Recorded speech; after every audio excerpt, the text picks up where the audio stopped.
Hi, everyone. Please don't worry about we're doing some technical difficulties here, so I'm just going to go ahead and start the introductions, get us started.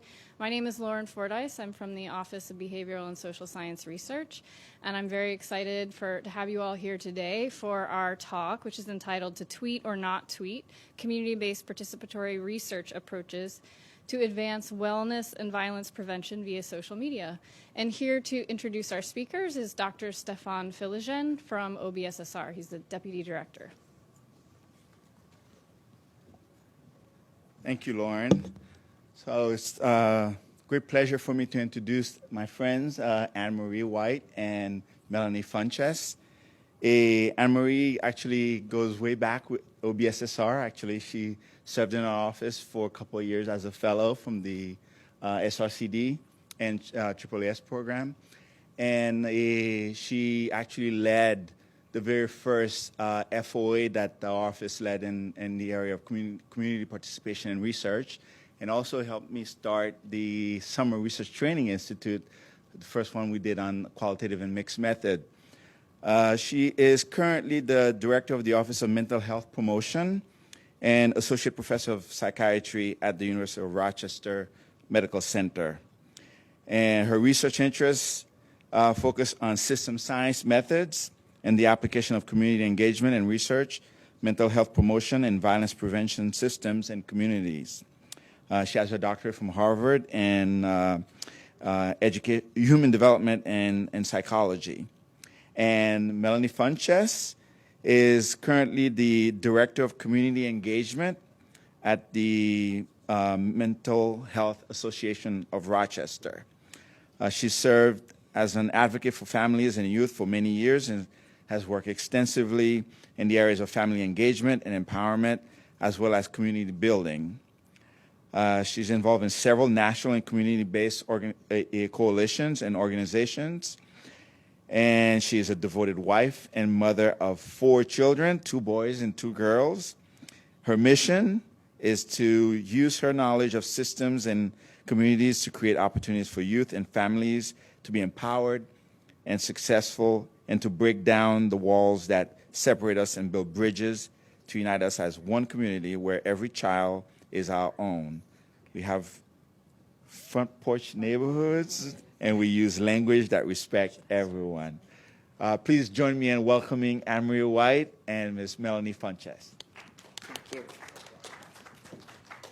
Thank you very much, Stefan. It's a great pleasure to be here today and to really share with you about our scientific processes that we've been doing in Rochester, New York, a decade long of academic community partnered work that's really working to bring both suicide prevention and violence prevention research and community action together in a way that's led us now to, as Stefan indicated, as we're doing CBPR, we're really creating new mixed methods opportunities. And in this case, we're going to be sharing with you a little bit about how we're making artificial intelligence work in combination with local intelligence to be advancing what we know can work as we create community-based systems for both suicide prevention and violence prevention. And I really can't start this story without speaking relationally who I am in this work.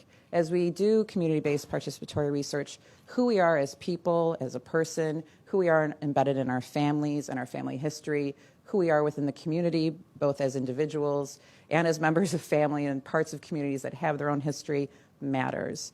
So, as Stefan indicated, I was here over 10 years ago as a fellow, had an opportunity to continue, and but was really drawn after working at the national level and feeling like that I got a little bit of a handle on the national policy scene. I realized, so much of what happens nationally really happens locally. So I really wanted to triangulate that experience and go back and really integrate research, policy, and practice in meaningful ways. So I went back actually to the community that I was born in, and I worked in the hospital I was born in, but really had no relationship to it in between those several years between birth and arriving there as a junior faculty. So I arrived in some ways as a very nascent, novel researcher in a community that didn't know me, having left for many years to pursue my schooling, postdoc, and other opportunities. So, what I needed to do is to develop relationships with community, and that's a very important part of this tale. So even in my own home, I'm not perceived as a carpetbagger, as I could be representing the University of Rochester, given histories that have occurred, and also so the work can matter on the research side and on the community action side. So Melanie?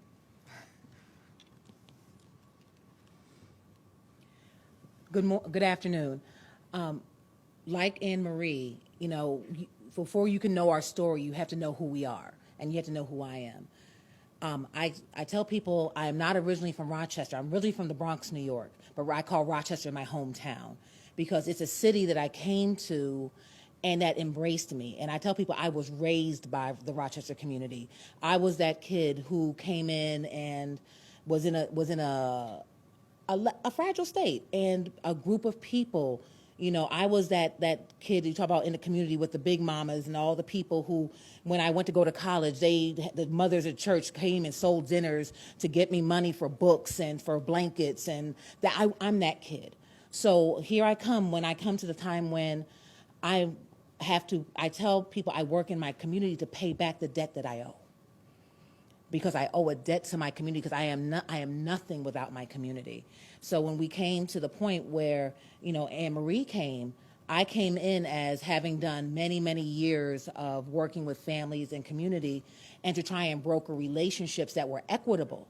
Because historically, the relationship between our university and our community was not the most equitable one. So I came in with a lot of hesitation and a lot of skepticism to say that, what's going to happen with this?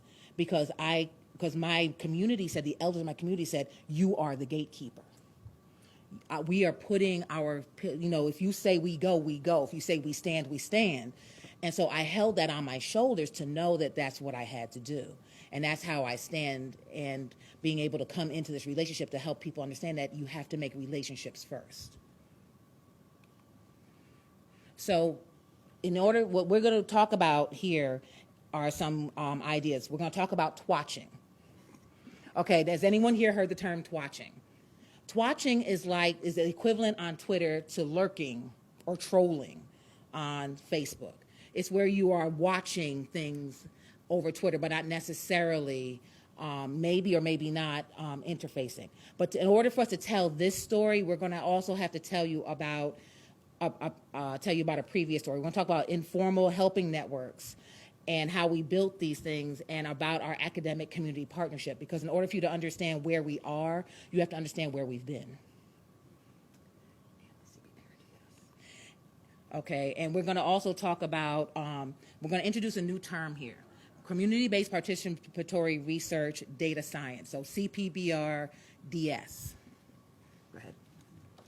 So as we began this work many years ago, what we knew at the time from a science perspective is, and this is grounded in a preponderance of research, that we have both common risk factors and common protective factors that work to either increase or decrease both suicide prevalence and also the prevalence of violence, and that these are common. And so when we start to array, in this case, the risk factors in an ecological framework, what we can know from that framework, first, that there's, factors operating at all different levels. But the ecological framework says that not only are these factors working at these levels, but they're interacting with one another. So very quickly, we get into this hyper-complexity space when we are responding to what our community is saying, which is we want to do suicide prevention through the lens of violence prevention, because we see them coming together. So we needed to put a process into place that could help us as researchers study this complexity. At the same time, our community partners were saying, this is our priority for action as well around, in this case, what we focused on and what they said was really important in this complex space was this inadequate community cohesion, or how much trust and reciprocal helping exists within a community. And when we look not only at the risk factor research, when we look at how this neighborhood level factors or community level factors operate as protective factors, and this comes from the CDC report Connect the Dots that came out about a year ago. We see that this community support and connectedness is a very robust factor that is underpinning both risk in terms of child maltreatment, interpersonal violence, sexual violence, youth violence, bullying, suicide, and elder abuse. And we also know, this comes actually from the Commission on Social Determinants of Health, that this factor of social cohesion and social capital is really at the center of our models for health disparities and health inequities that are, so it's a key social determinant of health.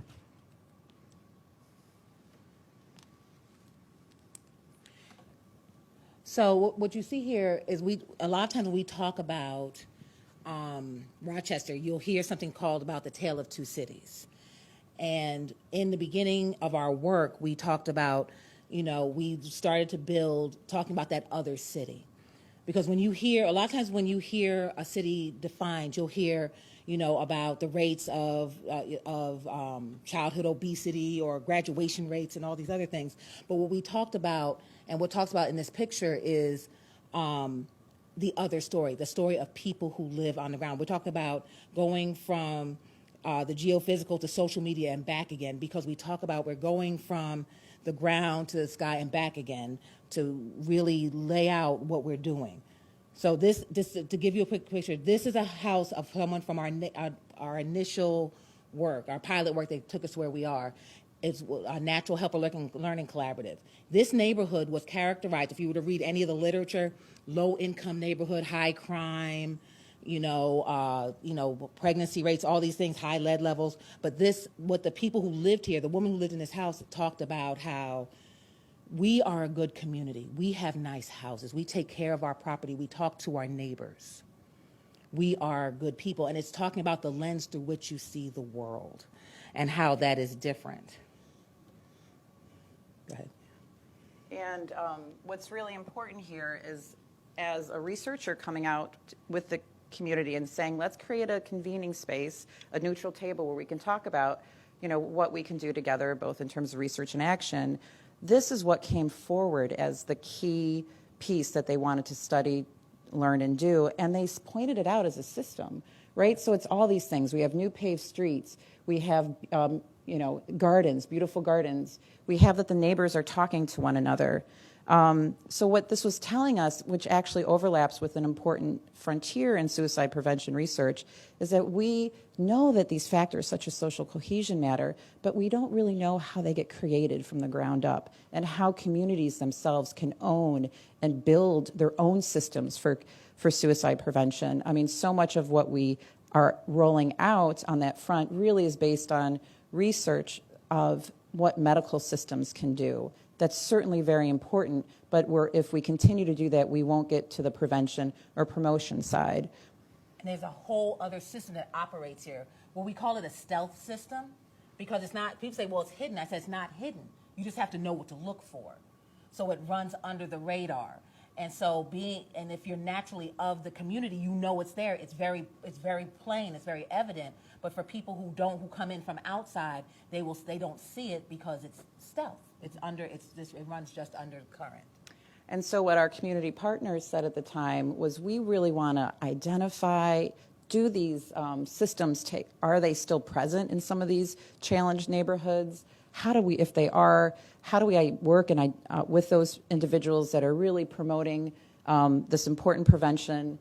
And how do we foster collaboratively what it is that we're doing in a way that we're building evidence at the same time? And so the language that they came to actually overlapped with research from the University of Rochester that spanned decades back, that was dropped in the early 90s because they got more involved in the prevention within a school system setting and not so much in a community system setting. But they said, you know what, these are who we call natural helpers. So this is a crowdsourced definition. These are individuals who others point to as the go-to. You're the one that that can routinely help me and care for me. So it's not that the person themselves identifies that, but it's the network of people around them that says they matter. Because these are the people, and what I tell people when we talk about these people, if you think back to when you were a kid, the lady who lived on your block who would tell your mother if you crossed the street when you weren't supposed to, the person who made sure your dog got walked, the person who you didn't like as a little kid because she always told on you. These are the people we're talking about, the people when you became an adult, you appreciated what they did because they kept your neighborhood together. They made sure everybody was taken care of and looked out for. Mm-hmm. So when we brought people together to identify these. We brought the community members together, and they created a tool to say what distinguishes one of these natural helpers from just regular nice people. They created a tool, and they administered the tool around in their communities to say, how do we distinguish these people? And so then we brought the natural helpers together after they were identified, and they created a learning collaborative. These are some of the topics they wanted to talk about. Because what we found was in different communities, they wanted different things, and we were able to bring them all together to cross-pollinate. So on the west side, on the northwest side, we had a gentleman who knew how to get drug dealers and clean his neighborhood up from drugs, but afterward, the neighborhood looked terrible. We had another person on the south side who had a great-looking neighborhood, but drugs and things were coming in, and they didn't know how to stop them. So they were able to teach one another how to do these things, and all of that existed within the community, one teaching the other to lift us all. And so we created this within the context of a curriculum, and this is a curriculum that shows what we did, where we did it, and how, and the order in which, and how people found how effective and how satisfied people were with the knowledge that they received. And so this related to changes in behavior, because a lot of the people said that they were tired. And they said that I just couldn't do it. But coming into this made me say I could go a little further on. I could do this a little while longer. It expanded the social networks of these people. So they may have had a few connections now, but now because of this, a part of being part of this collaborative, they were now able to expand their social networks. And it led to, people having a shared understanding. Like on one block where there was a lot of older people, a lot of young couples with young kids. Now the woman was like, now people don't think of me just as a cranky old lady. Because there's some intergenerational transmission of values and culture and just ideas going on. And they learn new ways to tackle the norms for violence, because this learning collaborative included people across the age span. So we had young people, actual early like what we call transition age youth and emerging adults, like 17 to 24, coming in and talking to the older folks about language and about how language works and how to integrate. And it created these new relationships, not just with the people in the collaborative, but the way that the people interacted with the young people around their block. Go. And so what you see here in terms of represented by the quotes is that this is really grounded in qualitative research. But what we did with our community partners involved in this is we also embedded into that next, okay, let's draw what your helping networks actually are in your neighborhood as defined by you. And what you can see from here, these the blue nodes are the organizations that are nominated as being helpful in the suicide prevention, violence prevention system on the block. And then the red nodes either our collective identity of like the neighborhood or youth in the neighborhood or specific people that we've obviously anonymized what their names are. And what you can see from this, well, one thing was that our community partner said, oh yeah, this makes sense. This mapping, this social graphing is actually a really valid method for us. So that was really an important piece.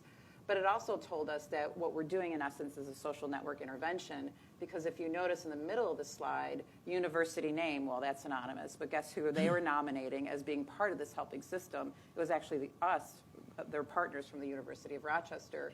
And what we were doing by creating this space together is we were connecting isolated networks in neighborhoods, and by creating those connections and the information flows actually was strengthening these networks. And the other thing they told us, this is actually crime data that's on the web, and we took a snapshot of this at the same time we were doing this work. And each of these little tags here represent a different type of part 1 or part 2 crime that the police department reports to the state and also to the federal government. And what they showed, and we've blurred out the street names, so this is anonymous again, but that very first picture you saw, this is that block. And so when we brought this to them, and we were doing observation of this other data, you can see this is a cold spot for crime in an area that the block starts from here and it goes to about here, that's really surrounded, and this was a 6-month window, and a lot of different types of incidents. So in this first phase 1, which we're wrapping up right now in our telling of this tale, our partners both, we did have formal systems at the table. We had our county government and our mental health systems, for instance. We had the police involved and the criminal justice system, in addition to these mothers and fathers of the block, so to speak. And their questions were, well, do we interact? Do these individuals exist? How are we working as a system together? They really wanted to understand that. And through our initial phase of work, our pilot work that was both qualitative and involving social network analysis, we were able to really describe that system. But what really mattered to them, and the key ingredient in all of this, was this, as Melanie already described, this transmission of norms that from one generation to the next, that are these natural helping norms that do create this protective force in the neighborhood. And what they were saying to us and working with them, talk about sustainability of this intervention. After 2 years, our community partners said, we got this. We work as a network now. We can take this from here. We don't need you. We don't need you anymore. But what we do need next, we recognize that the way that we're doing this is changing because culture is changing for our youth. And we don't know how to do that natural helping in this other landscape, this virtual landscape that we know is influencing our streets. Right. So what they said was, we need you to figure out how we can make sure that the behavior continues, that we keep having natural helpers, we keep having Big Mama, we keep having the OG in the new space of social media. And really understanding how the two both interact to help and also to hinder this transmission. Because what these folks said, that they know it has to happen because this is how our communities stay strong. And they said that how we can do this, they felt that this is going to be the way to keep their communities for the next generation, for their children and their grandchildren. Mm-hmm. So this next phase of work that we're reporting on is understanding this natural helping system and how and whether it's interacting in social media.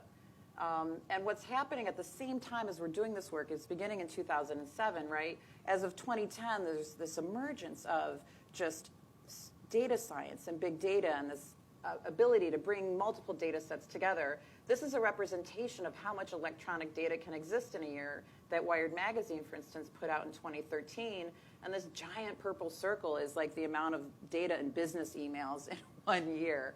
And, I think one of these is Facebook, the amount of data. I think this one might be Facebook. And over here, so we're starting to scale, like, oh my gosh, there's so much data that we can understand in terms of human behavior and its interactions with the system. And this little white dot is Twitter. And that's the amount of data in Twitter at this time in 1 year. So, and we're actually in the midst of all of this data, we're going to talk to you about this little dot, which actually ends up being massive amounts of information for a community. And what we find, and I apologize for those in the room that can't see the full scale, but how we started really organizing ourselves in this work is to conceptualize who we are typically in a three-dimensional space. So we're, in this case, the y-axis is really the content of Twitter. So, how health protective is what's being talked about, how risk-related is that content, and at any one point in time when we're doing this work with our partners, we could be anywhere in terms of a y-coordinate. In terms of an x-coordinate, at any one given point in time, some of these behaviors are going to be happening in real space. Some of these behaviors are going to be happening potentially in social media as well. And so we can be anywhere in the y-axis. But what's different, what really I think makes what we're doing here special and unique is the z-axis that's represented through this line and that third dimension.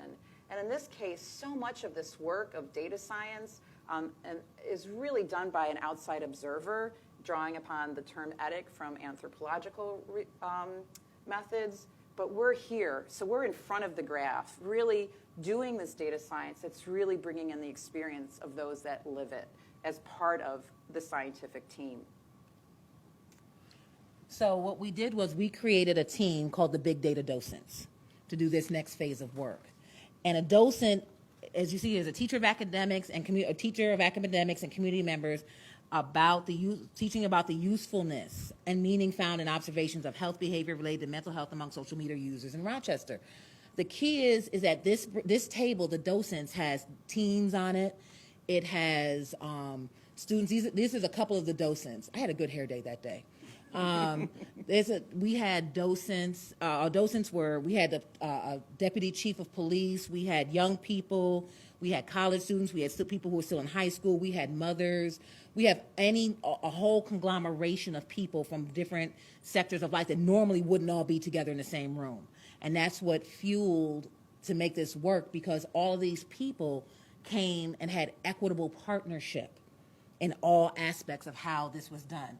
When we go forth to talk about, we came together to do that well, we came up with a set of principles. So we have things here like being community strengths focused, because a lot of times when you go to research and things come out of the medical model, it's a deficit base. We're not doing that here, so we're going to make sure we have a strengths base. And everything talking about how it has community impact, so it has equity in the what is gotten by both sides. But another thing that's very interesting, the way we do it, is to integrate the arts perspectives. So we have spoken word artists, we have visual artists, we have videographers, we have all kinds of people who are involved to be able to bring these ideas out and be able to also distill ideas that come through Twitter through these mechanisms. And actually, after having dinner with Stefan last night and hearing, for instance, about his own son's spoken word piece that was put out on YouTube, I mean, that's what we're trying to capture, that use of social media to relay really empowering, important messages that's coming through the arts. So we can't really ignore that subjectivity and the meaning that's existing through a variety of forms that occur in social media. All of that is fair game for this research. And because this is an iterative process, we have the more, because as we go and we grow in our partnership and in the work, we know that more things may come up, and then we want to be able to have a space to address those. Right, and this is in addition to, as we put in the first slide, the traditional principles of community-based participatory research. But as we delve into doing this big data science with our partners, these are some of the key principles that, as a group, we've agreed upon really matter. And this, do you want to talk about it? Now, this is an example of how this looks actually on Twitter. And so I'm going to read it to you for the people who are not able to see it. Only Earthling I know have my back 100%. Big up mama, #BlackQueen. Sonia with her one boy. And so what this talks about, there's a couple of things here. One, about the picture and what is communicated through the picture of, the young man and his black queen, his mama. And also him saying, big ups to my mom. And this also talks about the iterative process about how we view language. Because when we went into this, we're going to talk about it, having thanking language, we have to make sure that we look at all methods of language. And what I talk about, Black Twitter is a thing.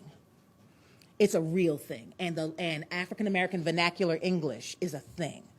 And it's a way of language, a way of speaking that a lot of times when people do these type of research, they don't have people who are able to use the words. And if I want to put this into a very real right now context, on last week Saturday, Beyonce dropped the Formation video. And when she dropped her video, she gave a shout out to Red Lobster. But because people at Red Lobster and people at their marketing company did not understand the language and how it worked, they missed a multi-million-dollar advertising freebie because they didn't understand. So this is why this is important on multiple levels. Mm-hmm. And so as we're just working with our partners and seeing, yes, this natural helping system is occurring in social media such as Twitter, at the same time at the University of Rochester, on our computing science side, we have graduate students such as Adam Sadalak, who is now actually since graduated as a researcher at Google, and also Henry Kautz, who's our new Data Science Institute director that became the University of Rochester's major research investment in the last couple of years, showing that, through the use of, that they're able to take Twitter data and through the combination of both artificial intelligence means, such as machine learning, which I'll describe in a minute, and human intelligence in terms of how people are reading and seeing those tweets and rating them through platforms such as Amazon Mechanical Turk, which is an interface that you can get work from on the internet. They're able to come up with these models that classify through a modeling approach called support vector machines that classify different behaviors or content or features that may exist in the tweet's stream or in the tweet content. So, what we're seeing at this time is, and they're doing this work to show, oh yeah, we can actually track the spread of flu in a way that it actually does a better job in some cases, no shade, than what the CDC was doing at the time. And I don't know if any of you have heard, for instance, I was talking to somebody on the plane about this talk, and they were like, oh yeah, that's like when the earthquake actually propelled through Twitter faster than it did in terms of what was happening in the ground at the moment. So, we're really able to track things through these novel approaches and methods that's really meaningful from a public health perspective. So we were starting to form and bring them into this partnership. And the way that we did that, we're only going to report on some beginning aims in terms of how we've been doing that. The work is ongoing. And our funding for this is continuing, and we're in midst of ongoing analyses. But these are some ones that we presented recently at the International Network of, Social Network Analysis Conference. And this paper was led by one of our computing science interns from the Rochester Institute of Technology, Jeremy Dominiani, as a member of this BDD, Big Data Docent Group. So what we're going to share with you is a little bit of data that, in terms of can we really automatically detect these pro-social exchanges and reciprocity that we're talking about that creates the social trust in a community's social media. In other words, can we do data mining for pro-social media? And so we're looking to see, for instance, very simply, are there keyword representations in tweets such as a thanks or a thanking message that shows help was given and received, feasible for really detecting these stealth networks for prevention in communities on the ground as well as in social media? And do users sharing these mutual exchanges then of gratitude on Twitter actually have different kinds of emotional or wellness signals that we can also detect through this support vector machine approaches, looking and analyzing the tweet content? So in this case, our question is, does thankfulness expressions on Twitter, when we represent that in a social network space, such as the centrality or how much thankfulness is at the center of what's being exchanged among users of Twitter, does that predict networks with greater pro-sociality and mental wellness in their content? So our hypotheses here is that informal helping leaders create on the ground are also creating social media with distinct linguistic and network patterns in their social media use. And we're operationalizing that, in this case, as mutually grateful nodes. So those who are being thanked and who are thanking others in turn on their Twitter streams. And our hypotheses are that more informal helping means receiving more expressions of gratitude from more people than the average Twitter user. And that as these bridges, these helpers, bridge community resources, that they're actually going to be with and utilize other helpers as well, and therefore have greater centrality in these networks that are showing this reciprocal gratefulness. So our methods for doing this, again, is, we picked that little white dot, Twitter, and its data, and we actually worked with a third-party vendor called DataSift and captured all of the tweets in central New York for a year that were geo-referenced, because again, we want to be grounding the patterns also in geophysical space. So for us, that meant 85,000 users with over 7 million tweets that we're now going to analyze. And that we are also can map social networks based on tweeting behaviors. So for instance, when you tweet, you might mention another user and mention their username in your tweet stream somewhere not at the beginning. That person is both going to see that mention. They don't actually have to be mutually following. They'll see that message. And then others will see it as a shout out to that, To the person you're mentioning. to the person you're mentioning. So we're calling those user mentions. And then also, we're applying this text mining of informal helping and wellness topics. Again, this thankfulness. And that for that, we're using a bag of words approach to really say, are they, is a term that means thanks being part of what's in their tweet. And this is a very important part where the docents play a huge role because they contribute to our bag of words. So if we'll say thanks, thank you, then they'll say big ups and they say, props, and they'll add words to expand to make sure that we are able to get all of the data from all the different sources. And so this just shows you the amount of data just from 1 month in this window. So in 1 month's time, by capturing both densely populated areas and this is very rural parts of New York State, and sparsely populated areas, we're actually going to get a pretty strong Twitter footprint here, even just from 1 month of data. And we can use just 1 month to do some of these analyses, and our students have. So we're combining with the tweet data. We can project that in using software tools such as ArcGIS with all kinds of geo-referenced data, such as data from the census. In this case, in that geographical space we just showed, this is the number of people, a little bit of the demographic breakdown. What this doesn't show, but what we want to share with you, going back to this space, is that this is a highly racially segregated part of, this is the urban center for this swath of New York State. This starts to be Syracuse, New York. This is highly segregated, as we may not have mentioned. We actually have the highest per capita murder rate in New York State, and we're about 4th in the nation as well. So embedded in, we're thinking we're going to be able to detect some really important patterns given what's happening in these communities. So a little bit of language. Nodes represent tweeple, or Twitter users. Edges just represent, again, are they mentioning each other in their tweets? If their tweet involves a thanks, then they're part of a subgraph called a thanking network. And then we drill down from all the Twitter users, right, to those that are mentioning. And then we drill even further. Who's thanking one another in that sphere? Then who's actually thanking, who's being thanked and who's thanking? And then where is that thankfulness shared? And then we get these small social graphs. And who's in the center of those, right? Who has more centrality than some others? And we can pare that down even further and drill even deeper.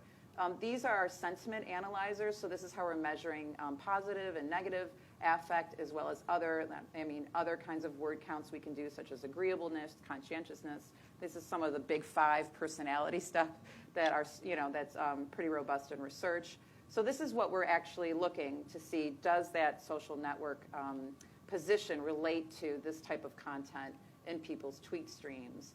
And just what we see here very quickly is that, we do have this nice degree, when we project our degree distribution. So this is the number of times people are thanked, along in terms of number of users. We have what we would typically see as this kind of tail emerging in terms of frequencies. But we see some people are being thanked many, many times. And this is what it actually looks like on, excuse me, this is what it actually looks like on Twitter. Prayers and positive vibes, please, for my friends, Mom and Marie. They put up a meme. And then you'll have, someone, I'm so happy for you. And so but this is what, when we're talking about these types of tweets, this is what we mean when you see it actually on Twitter. And then this is a user that actually had several hundred, this person was referenced over 500 times, but was never thanked. So, and then this is the type of content that we're seeing in their Twitter stream. Why do you stalk me, right? So references of violent behaviors. And excuse me for cursing. I'll skip over that word, but swear to God I'll blank your whole day up. So, these are, let's just say, not so pro-social content. And so when we start to look at these graph features, again, what we're seeing is that as we move towards, in this case, who we hypothesize are these natural helpers in the social media sphere, we're seeing kind of different patterns in their subnetworks. We're seeing that they have more messaging, they have more reciprocity, controlling for just the opportunity of having that by chance. They're being thanked more often, and then they have more thanking reciprocity than those that are just switching mentions. And this is actually what the full kind of mutual gratefulness graph looks like. We're going to project this onto geophysical space because we can actually also, through data mining techniques, identify home locations of the Twitter users just from their, the metadata and what's in their tweet streams and the like. But when we strip out those people, those small networks, those just pairs of people, this is what that subnetwork of those really uber helpers are and what it starts to look at. So these individuals actually have at least a degree of 2 around them in terms of other helpers that they're working with. And then we see some really complex, more complex structures coming. And we also can tell from this, right, that there's potentially patternings, like we can get patterns from that. So when we look at, those that are more central in these subgraphs, we do find a positive relationship, that they're producing more positive emotional content. And actually, they're referencing work a little less, which is really interesting. We've done some further analysis into that, and really what it comes down to is that for a majority of people, when they're talking about jobs on Twitter, it's actually negative. So, so they're complaining about their job. Right. So like, oh God, bad day at work today, And so, but the people who are doing this, they're talking because they're not complaining. They're talking less about work. Mm-hmm. And so when we look at, some of those big 5 personality strengths that indicate wellness, I mean, what we do see is that this is any kind of natural helper in that graph, and then these are people that are being mentioned but not thanked, that again, that they have less neuroticism, a characteristic of what their Twitter streams are conveying.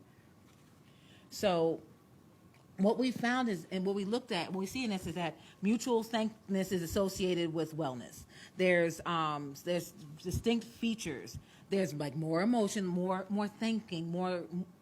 This sounds for us, it's more loving, more giving than being self-absorbed. It's differences in topics, between caring individuals, and we know that social media offers signals of informal and natural helping. But we said, yeah, you can see it.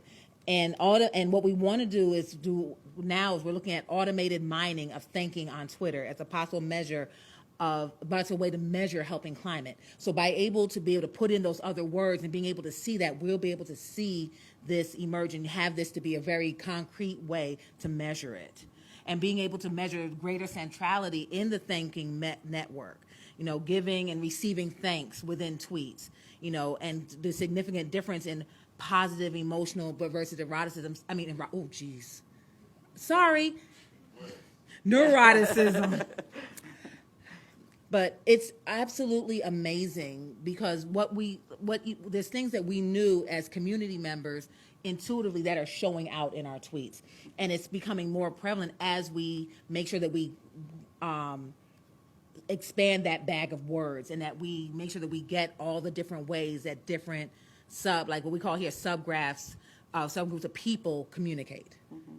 And we also know from prior research, right, that constructs such as gratefulness and reciprocity in social networks actually is very meaningful, and it predicts all kinds of things. I mean, there's some research, for instance, that's funded, I believe, by the Department of Defense that's looking at social media and the amount of reciprocity that is or isn't occurring in other parts of the world, and as a strong predictor in this case of civil unrest emerging in a community.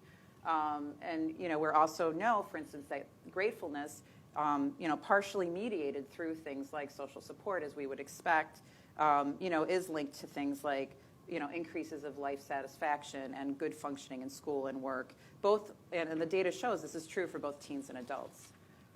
So, what we're doing right now is we're taking all our 911 calls data. We're working with the Rochester Police Department and analyzing their 911 data, and we're going to overlay that again as those initial observations showed to see, okay, how does this Twitter content relate to what's happening in the neighborhood as it relates to police calls for police service. And this relates to the slide we showed you a while before where they had the block with no crime baited to the natural helping and things that were occurring in that block. So the other thing that's really important as we're doing this network-based analysis, we're also integrating other methods of system science. So we're really trying to develop models of how violence is transmitted or how helping is transmitted through networks. And so we're going to be, we're in the process of both combining social network analytics with, in this case, system dynamic modeling, so we can really get a good representation of this system. And in this case, this is some, this is a causal loop diagram of what's creating that trust and awareness and support in a community, and how that can be positively reinforced, for instance, by the presence of some of those agencies and how well they're interacting and how much they're trusting, or that isolation, as we saw in that early graph, right? There was some really good stuff happening in the neighbors, but there was block to block and there was no connectivity around. And so if we can address, that, we can actually increase trust and the social cohesion. So we have some causal, some causal theories in place as well that we can study. The other thing that's happening, this is one of our partners, Chris Homan from the Rochester Institute of Technology. And, we can also see when he's looking at just cliques of who's talking on Twitter, so the clique size of 6, we see these tight communities exist when we project those tweets onto neighborhoods. So this is a small geographic footprint in our county. Very quickly for our community, he created for them this tool so not only they can see kind of where these tight communities are that are talking, but what they're talking about in this snapshot way. So very quickly, as with any study, we have many limitations, both scientific and CBPR oriented. So, one of them is that little white dot, that our single source of data is Twitter. But that is just for now. We're working on ways to do that sort of differently. Access to social media data changes. Like now, they're not doing the georeferencing. They're not doing the georeferencing in the same way. So now we can't get that block for block, but there's other ways to do that. We have to look at other ways to do that. And also, but we've developed a lot of new methods through this work, and to try and get this work done and be able to do it in a good, sound way. And so that's also. Right. And so, for instance, to be able to start to compare differences in our social networks, our biostatistician colleagues such as Shin-Tu and Hua He and formerly Naiji Liu were saying, the basis of doing statistical inference with this is flawed because we're violating assumptions of independence. So they're applying statistical theory and functional response models so we can come up with more precise standard estimates of social graph differences and actually do more valid testing of differences of these graph features. And also, like I've said before, about the different language communities. And we need to examine our bias that exists, due to the absence of culturally responsive terms. Like I've said all through the thing, the big ups and the things that are in African American vernacular English that where words mean something different, and that those did not appear in our initial bag. Mm-hmm. And so, so the demand for new methods here in some ways slows us down, but it also makes it very ripe scientifically and exciting. But we have to, as we bring in new methodologies to this transdisciplinary system space, we're bump into this limitation, right, that they don't have experience in CBPR, and they're used to doing science the way that they know how to do science. So we have to kind of embed around this a process, that relationship piece again, so that they can learn it, but not just learn it like in a theoretical way, but actually feel it and be in relationship with some of these community members. And we have degrees of success and lack of success around that. And because the key that we want to do is keep this authentic. So whatever we produce as a community is true to the community, that we can show that it can be done, academic and community together. And because of this high demand for new methods, the other thing that we find is that we really have to constantly retool to make sure in real time we're having real benefits to the community participants. And in this case, what we've organized with some young individuals at an alternative school is, the ability to start building computers, and, through that process of our members of our team working with them, youth in this grassroots way, it's igniting in them this desire to get into these tech fields, and then also they'll be part and part of this research process as drivers of the research. And hopefully also we can start to compare, and this is a grant that Chris Homan has in to the NSF now that's in review, but we can also start to see, well, what if our Turkers are local? What if some of them are youth? Are we going to come up with really more refined measures and metrics through this approach? So to wrap this up very quickly, this is just a short list of some of the methods that we've been using in the CVPR space that are data science. I mean, anything from geographical to statistical analyses to all kinds of artificial intelligence, and our community members are partners in this every step of the way. Yes, I mean, when I say this, I said we got our full geek on. You know, it was amazing to watch 17-year-olds, big mama at the table saying, being able to work in this language, but model it to make it to where it works for her, but being fully engaged and fully understanding and doing this. It's amazing. And the other thing that's really wonderful is, these questions keep coming. Every one of these big data docent meetings, there's like all sorts of really great research questions that are coming up. We're actually able to pair that with students, for instance, in computing sciences, that have to do projects. So in this case, this is a project that's being taken over most recently by a new graduate student called Nabil Hussain that we've been working on with him. Then this is the ability, because our partner said we want to be able to mine tweeting while under the influence, or drunk tweeting.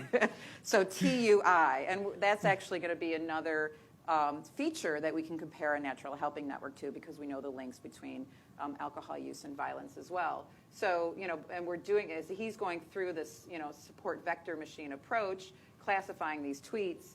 Our partners are working with him to refine those methods to make sure they're meaningful. And we are seeing some really interesting things. For instance, this is 1 month of Twitter data over that same spans. This blue line is actually our interstate. It's called the Thruway I-90 that cuts east to west in America. And we see people tweeting about alcohol while they're in proximity of these major thoroughfares.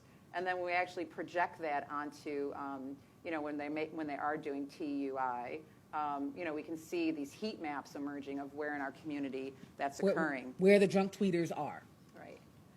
So if you're interested in more about this, Ms. Melanie Funches and also Kathy Plum, who was our county partner when we initiated this work, are going to be presenting a webinar for our, this is CDC-funded Injury Control Research Center for Suicide Prevention next week. So you can log on and register through that website. And we actually have other talks about this work archived on that site as well.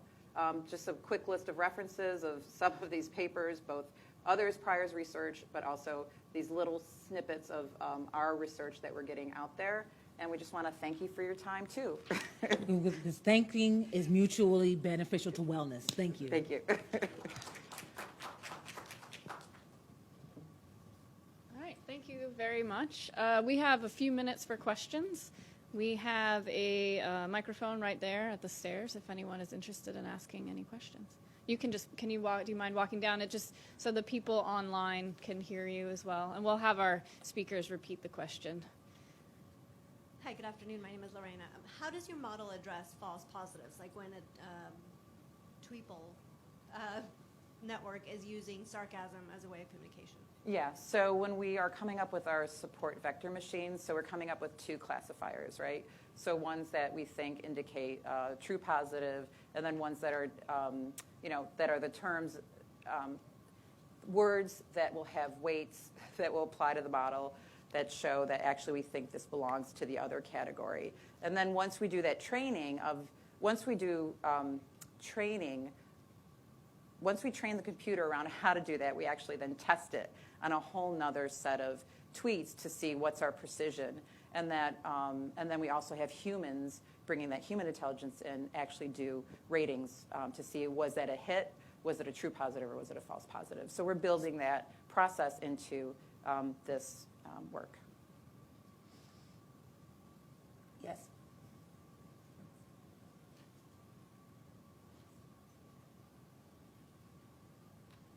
Hi, yeah, I was just curious.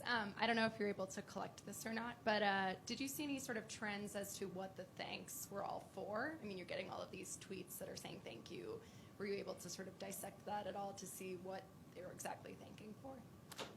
That's a wonderful question. So I'd say we're just starting that.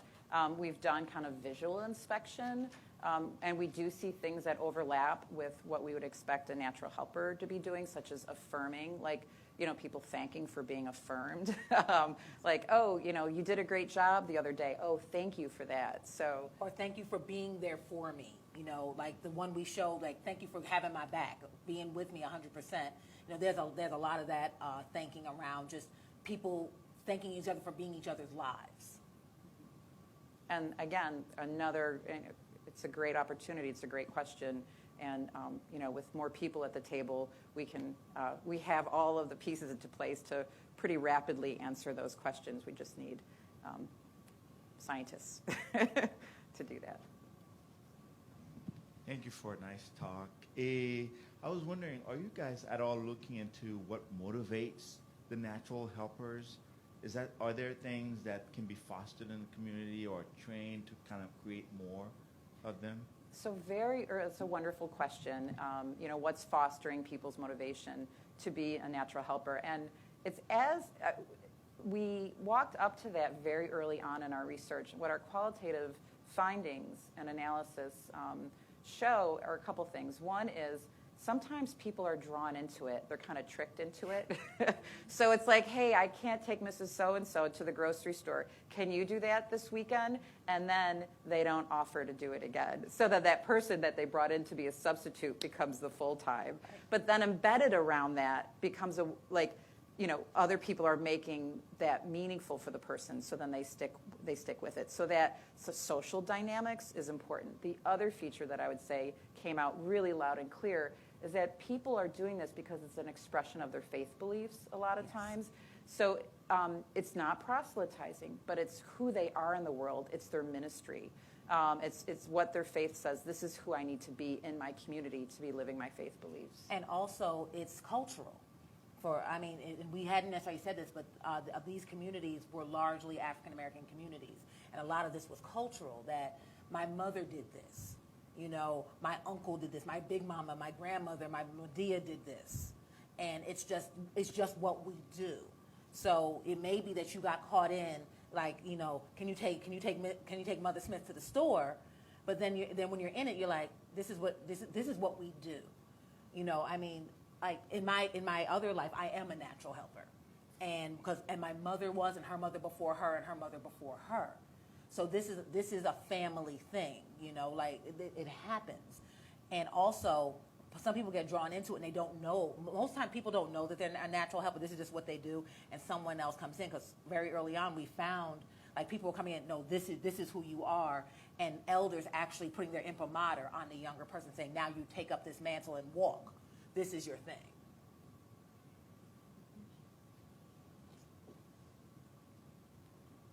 I kind of had a question piggybacking on that. Is it that the community identified the natural helpers themselves? And then also I wanted to ask about retweeting. How many was percentage of the retweets identifying also or thanking the natural helpers as well in particular communities? Okay, I will add. The first question, what I heard you ask me was, were other people identifying the natural helpers? Right. Yes, natural helpers do not identify themselves. Right. Other people say, no, this one's a natural helper, that one's a natural helper, and what we did was when there were people who multiple people said, no, that you need to go to them, they're the natural helper. So that's how we got that, because when we created the tool, there were certain people that that a number of people in neighborhoods all identified the same person as being a natural helper. Right, and so that's why I think what was a little bit clever in the work we did is how does that translate into Twitter culture, right? Well, that's a mention, right? So if somebody's getting mentioned, that's potentially how that shout out is going to happen. So that was the one thing we did. And then the second question. The same person got mentioned more than multiple times for you to identify them as a natural helper.